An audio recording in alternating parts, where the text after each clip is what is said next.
ఆంధ్రప్రదేశ్ రాష్ట్రంలో స్థానిక సంస్థల ఎన్నికల చుట్టూ, వాటి నిర్వహణ చుట్టూ జరుగుతున్న తాజా పరిణామాలు, హైకోర్టు నడుస్తున్నటువంటి న్యాయపరమైనటువంటి చిక్కులు, వాటి గురించి క్లియర్గా ఎక్స్ప్లెయిన్ చేస్తాను మీకు ఈ వీడియోలో.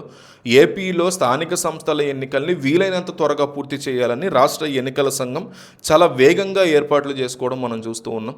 ఇందులో భాగంగా ఇప్పటికే జిల్లాల కలెక్టర్లతో వీడియో కాన్ఫరెన్సులు నిర్వహించి అన్ని విషయాలను కూడా సమీక్షించడం అనేది జరిగింది. ఎన్నికల నిర్వహణ కోసం దాదాపు కొన్ని బ్యారెల్ బాక్సులు లాంటివి సిద్ధం చేసుకోవాలని, అవసరమైన వాటిని సిద్ధం కూడా చేసుకుని కొనుగోలు కూడా చేయాలని స్పష్టమైన ఆదేశాలు ఇవ్వడం జరిగింది అధికారులకి. ఎన్నికల సంఘం యొక్క ఆలోచన ప్రకారం త్వరలోనే పూర్తి స్థాయి షెడ్యూలు, తేదీలు చాలా ఇంపార్టెంట్గా స్టార్ట్ చేయబోతున్నారు అని తెలుస్తుంది.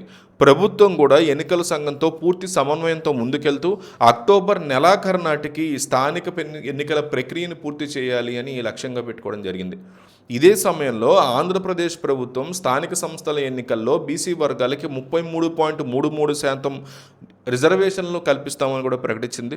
దీనికి సంబంధించి ఇప్పటికే అసెంబ్లీలో ఒక కీలకమైనటువంటి బిల్లుకి ఆమోదం కూడా లభించిందని చెప్తున్నారు. ప్రభుత్వం యొక్క నిర్ణయానికి అనుగుణంగా 1-2 రోజుల్లో దీనికి సంబంధించి అధికారిక ఉత్తర్వులు కూడా విడుదలవుతాయి అంటున్నారు.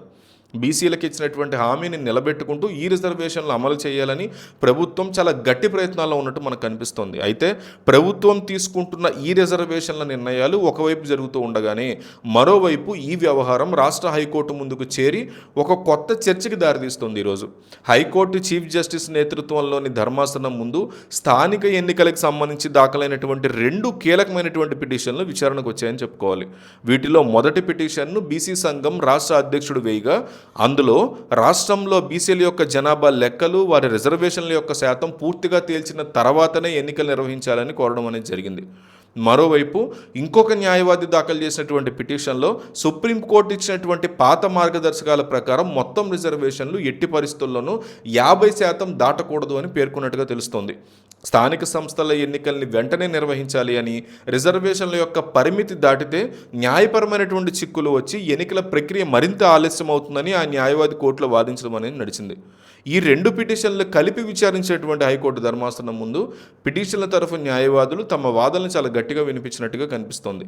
ఒకవేళ ప్రభుత్వం బీసీలకు ఎక్కువ శాతం రిజర్వేషన్లు ఇస్తే సుప్రీంకోర్టు విధించినటువంటి 50% గరిష్ట పరిమితి దాటిపోతుందని కూడా చెప్పడం జరిగింది.